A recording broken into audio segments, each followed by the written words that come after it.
نحمده ونصلي على رسوله الكريم اما بعد فاعوذ باللہ من الشیطان الرجیم بسم اللہ الرحمن الرحیم۔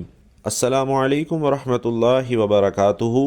بھائیوں اور بہنوں، قرآن مجید کی ایک چھوٹی سی سورت ہے جسے 7 بار فجر کے وقت پڑھنے سے دنیا کے سارے خزانے انسان کو مل جاتے ہیں، اور فجر کے وقت اس سورت کی 7 مرتبہ تلاوت کرنے والا انسان نہ تو کبھی بیمار ہوگا، نہ کبھی مالی پریشانی ہوگی، اور جو مانگے گا اللہ کی بارگاہ میں قبول ہوگا۔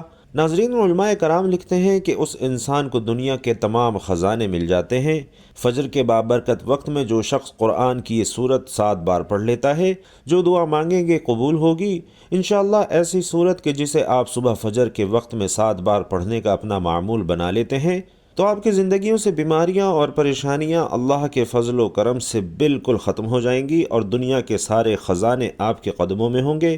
گھر میں رزق اور مال و جان میں برکت ہوگی انشاءاللہ۔ یہ بزرگان دین کا آزمودہ عمل ہے۔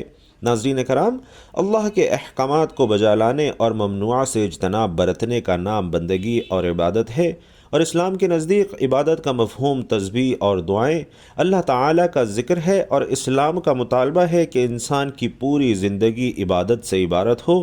اس طرح زندگی بسر کرے کہ اس کا ہر کام عبادت میں شمار ہو، اور اس کا واحد طریقہ یہی ہے کہ وہ اللہ کے بتائے ہوئے طریقے کے مطابق زندگی گزارے، حکم الہی کو پیش نظر رکھے۔ اور اسلام اس بڑی عبادت کے لیے انسان کو جن ذرائع سے تیار کرتا ہے اور اس کی تربیت کرتا ہے، انہیں عرف عام میں ناظرین عبادت کہا جاتا ہے، لیکن دراصل یہ تمرینات عبادات ہیں، اور انہیں ارکان اسلام بھی اسی وجہ سے کہا جاتا ہے کہ اسلام کی عمارت انہی ستونوں پر قائم ہے۔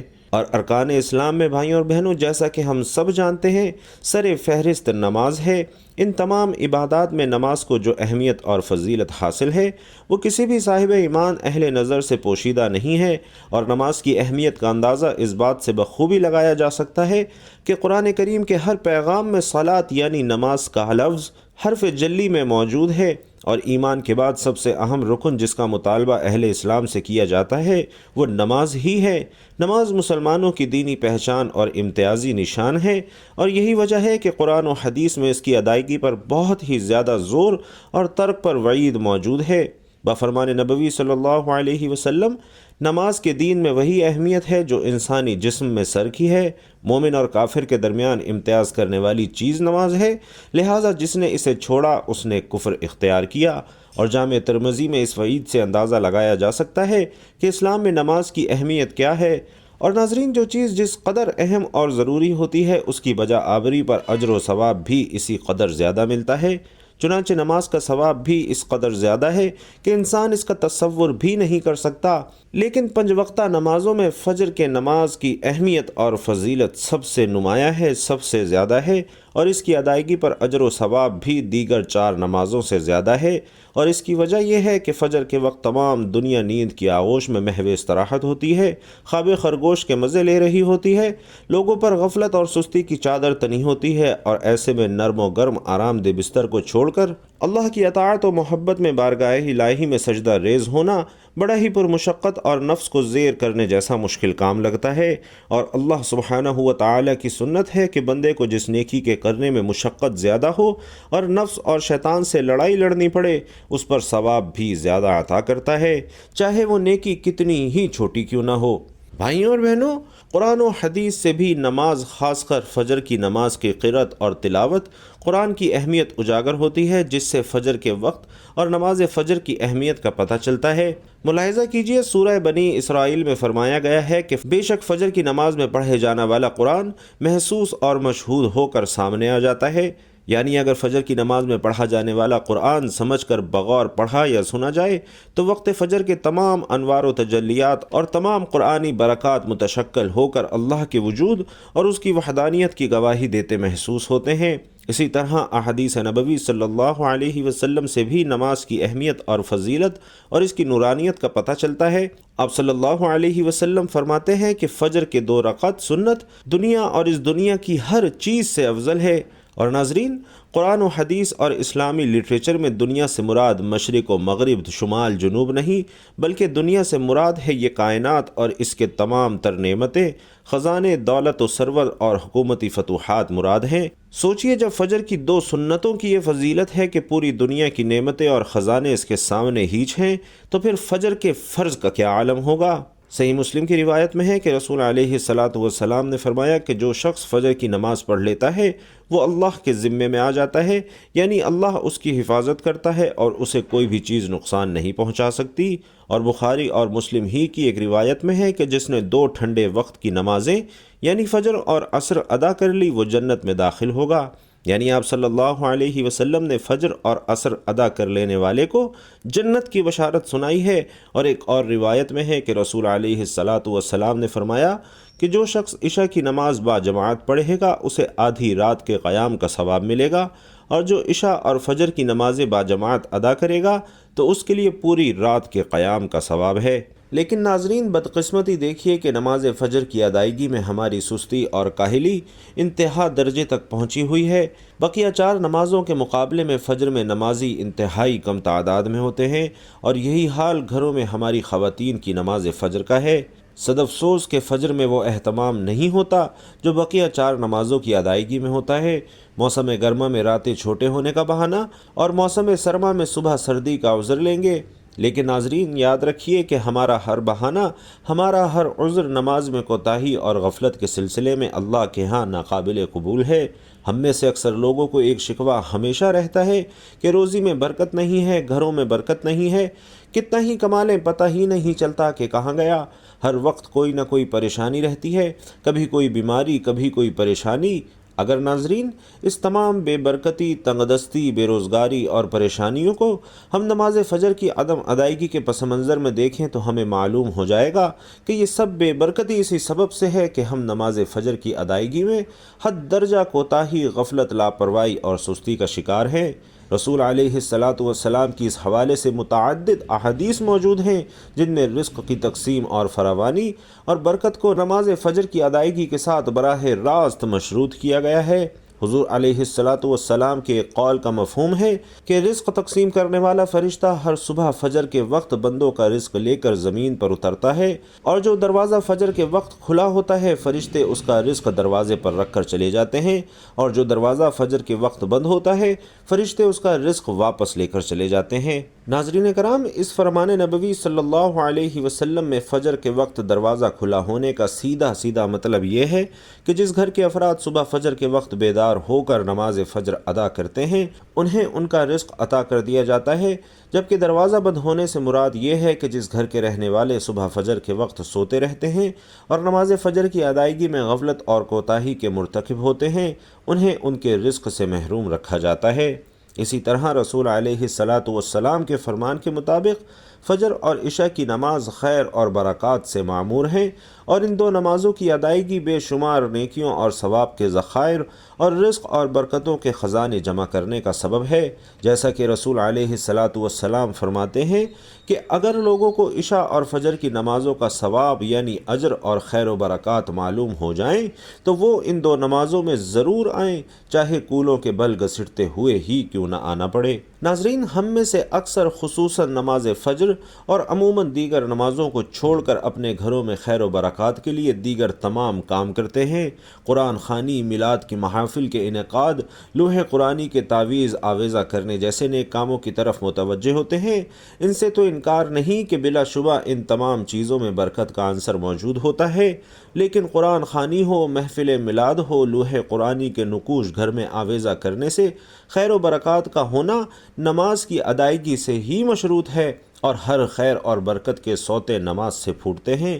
اللہ کی تمام نعمتوں، برکتوں اور اس کے دریا نماز کی ادائیگی سے ہی بہتے ہیں، اور اس کے ساتھ ہی ساتھ یہ امر بھی انتہائی اہم ہے کہ فجر کے علاوہ بقیہ 4 نمازوں میں بھی خیر و برکات نماز فجر کی ادائیگی سے ہی مشروط ہے، اس لیے کہ خیر و برکت کا آغاز نماز فجر کی ادائیگی سے ہی ہوتا ہے۔ تو ہم سب کو اپنے گھروں میں تمام اہل خانہ کی نماز فجر کی ادائیگی کے حوالے سے اپنا اور اپنے گھر والوں کا جائزہ لینے اور محاسبہ رکھنے کی ضرورت ہے۔ اللہ تعالیٰ سورۃ التحریم میں ارشاد فرماتا ہے کہ اے ایمان والو، خود کو اور اپنے گھر والوں کو اس آگ یعنی جہنم سے بچاؤ جس کا ایندھن آدمی اور پتھر ہیں۔ اور ناظرین، یہ چیز بھی یاد رکھیے کہ نماز فجر کی کوتاہی اور غفلت اور نماز فجر ادا نہ کرنا گھر کی نحوست کی علامت کا آغاز ہے۔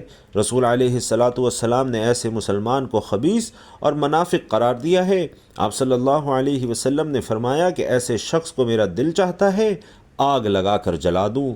اللہ اکبر! ناظرین، اتنی بڑی وعید، اور ہمارے نوجوان جو رات رات بھر موبائل پر یوٹیوب، گوگل، فیس بک، واٹس ایپ اور نہ جانے کن کن غلاظتوں میں غوطہ زن رہتے ہیں اور عین فجر کے وقت سو جاتے ہیں۔ میرے ان تمام بھائیوں بہنوں کو ان وعیدوں اور تنبیہات سے سبق اور نصیحت حاصل کرنی چاہیے، اور یہ بات ہر مسلمان کو ذہن نشین رکھنی چاہیے کہ نماز فجر میں ناغہ اللہ اور اس کے رسول صلی اللہ علیہ وسلم کو کسی صورت قبول نہیں ہے۔ یہ ایسی غفلت اور سستی پر مبنی گناہ ہے کہ اس پر جتنا لکھا اور بولا جائے وہ کم ہے۔ حضرت عثمان بن فارس رضی اللہ تعالی عنہ روایت کرتے ہیں کہ نبی کریم صلی اللہ علیہ وسلم نے فرمایا کہ تم میں سے بہتر شخص وہ ہے جو خود قرآن حکیم سیکھے اور دوسروں کو بھی سکھائے۔ اللہ رب العزت سے دعا ہے کہ وہ ہم سب مسلمانوں کو نمازوں کی پابندی، خاص کر فجر کی نماز کی پابندی کی توفیق عطا فرمائے، آمین یا رب العالمین۔ تو ناظرین کرام، آئیے چلتے ہیں آج کے وظیفے کی جانب۔ نماز فجر کے بعد قرآن پاک کی جو سورت پڑھنی ہے میں آپ کی خدمت میں پیش کر رہا ہوں ناظرین، وہ سورۃ الفاتحہ ہے۔ یہی ایک ایسی سورت ہے جو اللہ کے غضب کو ٹھنڈا کرتی ہے اور اللہ تعالیٰ کی رحمت کو جوش دلاتی ہے۔ آپ نے اپنا یہ معمول بنا لینا ہے کہ صبح فجر کی نماز کے بعد آپ نے سب سے پہلے درود پاک پڑھنا ہے۔ درود پاک آپ کوئی سا بھی پڑھ سکتے ہیں، چاہے تو آسان اور مختصر سا درود صلی اللہ علیہ وسلم پڑھ لیا کریں یا صلی اللہ علی محمد پڑھ لیا کریں، یا پھر نماز والا درود یعنی درود ابراہیمی پڑھ لیا کریں۔ اور چونکہ درود ابراہیمی تمام درودوں میں سب سے زیادہ افضل ہے، اور روایات میں بھی آتا ہے کہ پیارے آقا صلی اللہ علیہ وسلم بھی تمام درودوں میں درود ابراہیمی کو ہی سب سے زیادہ محبوب رکھتے تھے، اس لیے آپ نے کوشش کرنی ہے کہ درود ابراہیمی ہی پڑھنا ہے۔ ایک بار ثواب کی نیت سے درود ابراہیمی میرے ساتھ بھی پڑھیے۔ اللہم صلی علی محمد وعلی آل محمد كما صليت على إبراهيم وعلى آل إبراهيم إنك حميد مجيد اللهم بارك على محمد وعلى آل محمد كما باركت على إبراهيم وعلى آل إبراهيم إنك حميد مجيد۔ درود پاک پڑھنے کے بعد آپ نے 7 مرتبہ سورۃ الفاتحہ کا ورد کرنا ہے۔ درست تلفظ اور صحیح ادائیگی کے لیے ایک مرتبہ سورۃ الفاتحہ کی تلاوت بھی سماعت فرما لیجئے۔ بسم اللہ الرحمن الرحیم، الحمد للہ رب العالمین، الرحمن الرحیم، مالک یوم الدین، ایاک نعبد و ایاک نستعین، اہدنا الصراط المستقیم، صراط الذین انعمت علیہم غیر المغضوب علیہم ولا الضالین، آمین۔ 7 مرتبہ ناظرین سورۃ الفاتحہ پڑھنے کے بعد آپ نے 3 مرتبہ سورۃ الاخلاص پڑھنی ہے۔